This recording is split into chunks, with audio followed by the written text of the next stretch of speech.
I've tried some dynamic lifter, and the results aren't good. It does seem to be somewhat. The results aren't good, but it does seem to be something there. So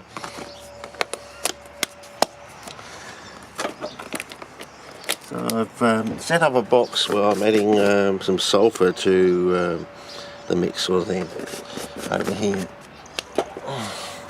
And I want to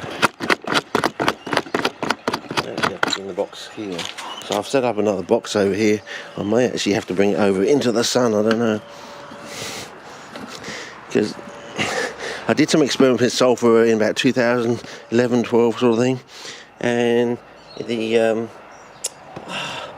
would say like the health, because nitrogen seems to control the size of the plants, but the overall look and health, somewhat vigor, I would say, seems to be somewhat dependent on, and now this box has got like a cheesy smell to it. Remember I mentioned a sort of cheesy smell to it. So remember I mentioned that seemed to be important a few years ago when we were doing some experiments. But I might bring this over into the sun, sort of holding the camera precariously as you do, sort of thing.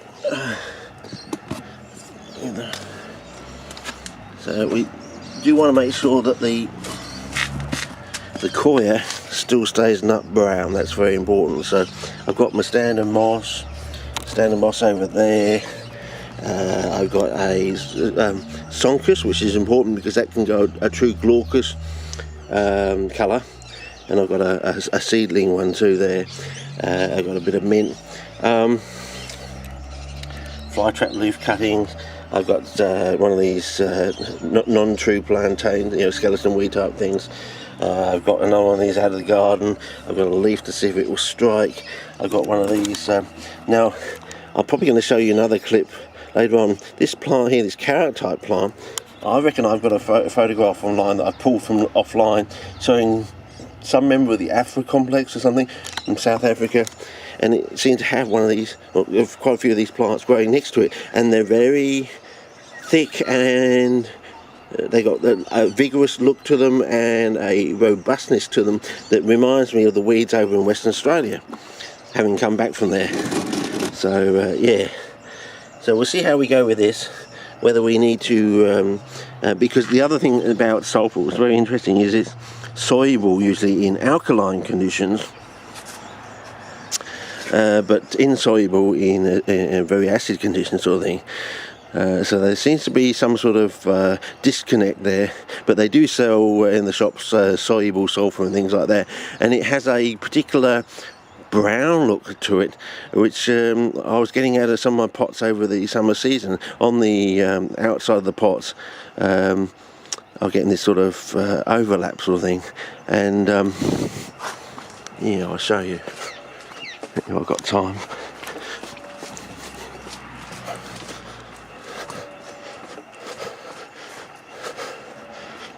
It was this sort of brown colour sort of thing.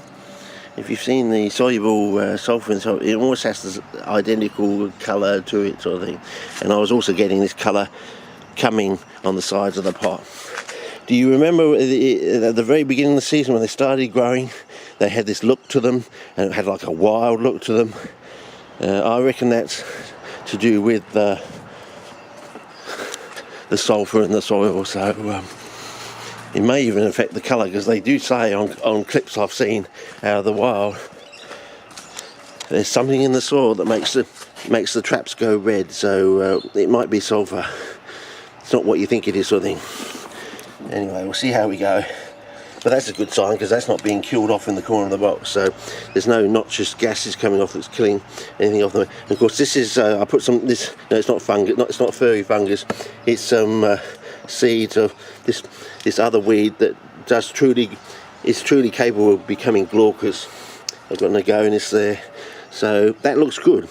It's still the nut brown colour. It's got some sulphur in it, so I might try a box of dynamic lifter and see how we go with that sort of thing. So yeah, I mean, it's a pretty tall long bow to draw a pretty tall stretch to actually try and grow these sort of things in dynamic lifter.